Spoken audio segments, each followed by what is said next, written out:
Cara sederhana Kreu Redaksi Tribun Timur buka puasa.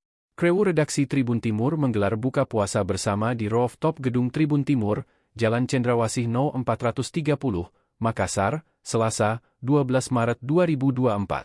Buka puasa sederhana ini untuk menambah kebersamaan antar Kreu Redaksi. Menu buka puasa cukup sederhana dengan adanya es buah dan kue panada. Terakhir, Kreu Redaksi pun menggelar salat maghrib secara bersama.